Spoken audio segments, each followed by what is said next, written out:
dans notre marche vers Pâques, 5e dimanche de Carême.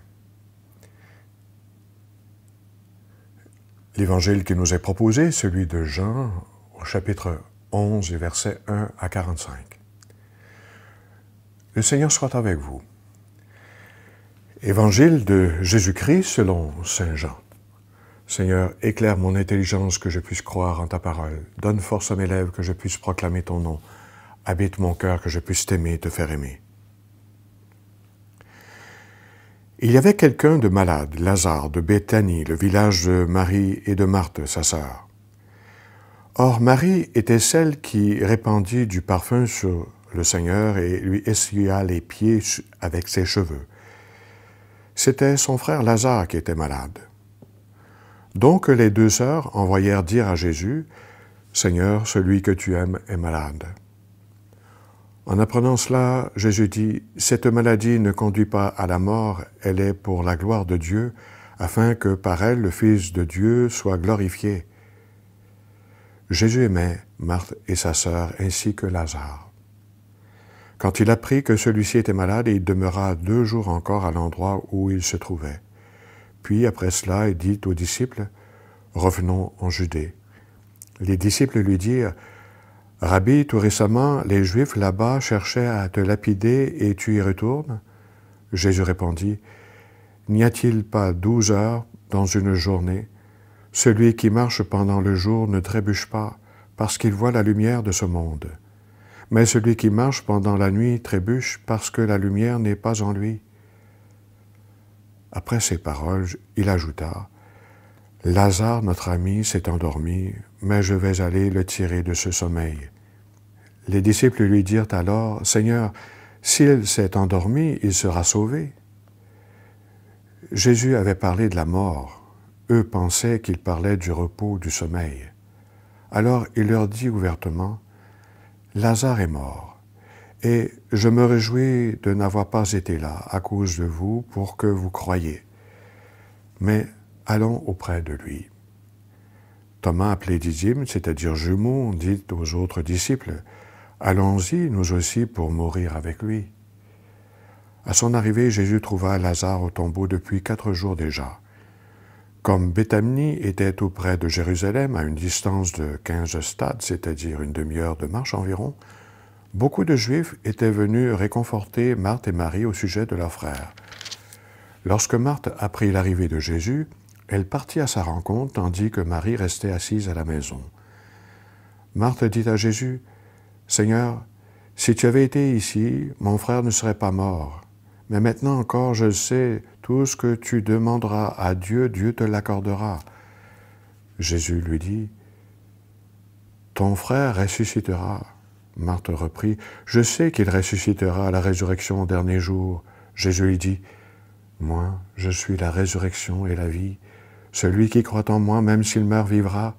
Quiconque vit et croit en moi ne mourra jamais. Crois-tu cela? » Elle répondit, « Oui, Seigneur, je le crois. Tu es le Christ, le Fils de Dieu. Tu es celui qui vient dans le monde. » Ayant dit cela, elle partit appeler sa sœur Marie et lui dit tout bas, « Le Maître est là, il t'appelle. » Marie, dès qu'elle l'entendit, se leva rapidement et alla rejoindre Jésus. Il n'était pas encore entré dans le village, mais il se trouvait toujours à l'endroit où Marthe l'avait rencontré. Les Juifs qui étaient là, à la maison avec Marie et la réconfortaient, la voyant se lever et sortir si vite, la suivirent. Ils pensaient qu'elle allait au tombeau pour y pleurer. Marie arriva à l'endroit où se trouvait Jésus. Dès qu'elle le vit, elle se jeta à ses pieds et lui dit, « Seigneur, si tu avais été ici, mon frère ne serait pas mort. » Quand il vit qu'elle pleurait et que les Juifs venus avec elle pleuraient aussi, Jésus, en son esprit, fut saisi d'émotion. Il fut bouleversé et il demanda, « Où l'avez-vous déposé? » Ils lui répondirent, « Seigneur, viens et vois. » Alors Jésus se mit à pleurer. Les Juifs disaient, « Voyez comme il l'aimait. » Mais certains d'entre eux dirent, « Lui qui a ouvert les yeux de l'aveugle, ne pouvait-il pas empêcher Lazare de mourir? » Jésus, repris par l'émotion, arriva au tombeau. C'était une grotte fermée par une pierre. Jésus dit, « Enlevez la pierre. » Marthe, la sœur du défunt, lui dit, « Seigneur, il sent déjà, c'est le 4e jour qu'il est là. » Alors Jésus dit à Marthe, « Ne te l'ai-je pas dit? Si tu crois, tu verras la gloire de Dieu. » On enleva donc la pierre. Alors Jésus leva les yeux au ciel et dit, « Père, je te rends grâce parce que tu m'as exaucé. Je le savais bien, moi, que tu m'exauces toujours, mais je le dis à cause de la foule qui m'entoure, afin qu'ils croient que c'est toi qui m'as envoyé. » Après cela, il cria d'une voix forte, « Lazare, viens dehors. » Et le mort sortit, les pieds et les mains liés par des bandelettes, le visage enveloppé d'un suaire. Jésus leur dit, « Déliez-le et laissez-le aller. » Beaucoup de Juifs qui étaient venus auprès de Marie et avaient donc vu ce que Jésus avait fait, crurent en lui. Acclamons la parole de Dieu. Louange à toi, Seigneur Jésus.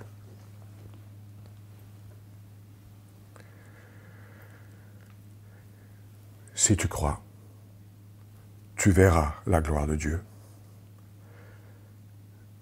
Ces paroles de Jésus à Marthe annoncent un miracle qui n'est pas sans risque pour la vie de Jésus lui-même. Saint Jean dit que c'est un signe très important.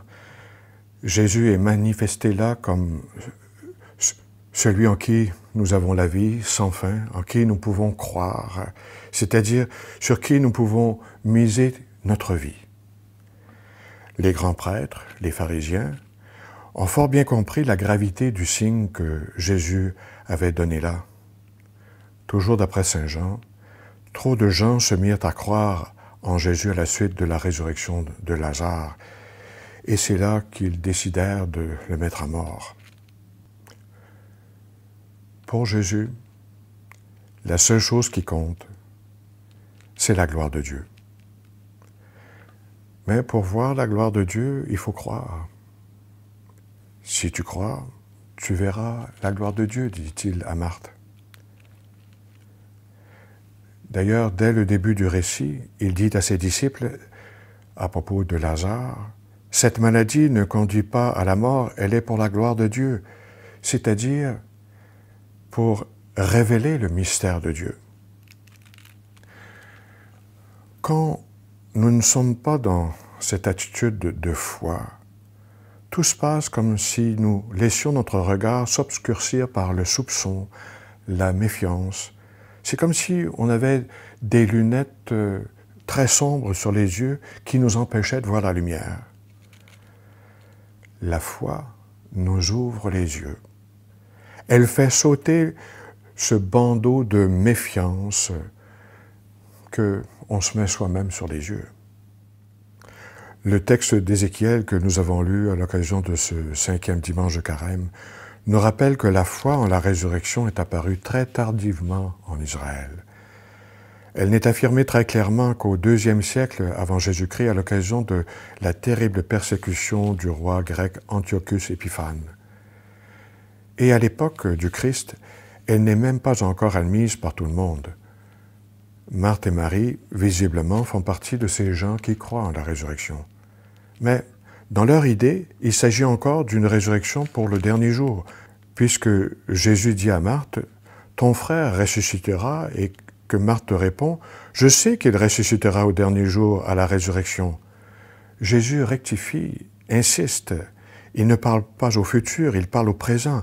« Moi, je suis la résurrection et la vie. Tout homme qui vit et croit en moi ne mourra jamais. Celui qui croit en moi, même s'il meurt, vivra. » La résurrection, c'est pour tout de suite, dit Jésus. Je suis la résurrection et la vie. Cela veut dire que la mort, au sens de séparation de Dieu, en Jésus mort et ressuscité, n'existe pas. Elle est vaincue justement par la résurrection du Christ. Saint Paul dira fort justement, « Mort, où est ta victoire ?» Parce que désormais, en Jésus-Christ mort et ressuscité, pas même la mort peut nous empêcher d'être en relation avec Dieu.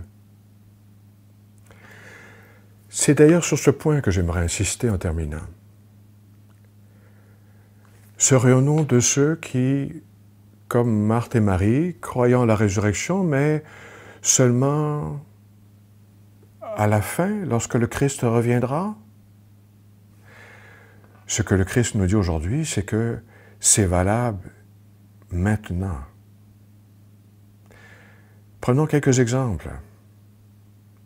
Quand vous participez à l'Eucharistie et que le prêtre reprend les paroles de Jésus, « Ceci est mon corps, ceci est mon sang », c'est pas pour la fin du monde, c'est pour tout de suite.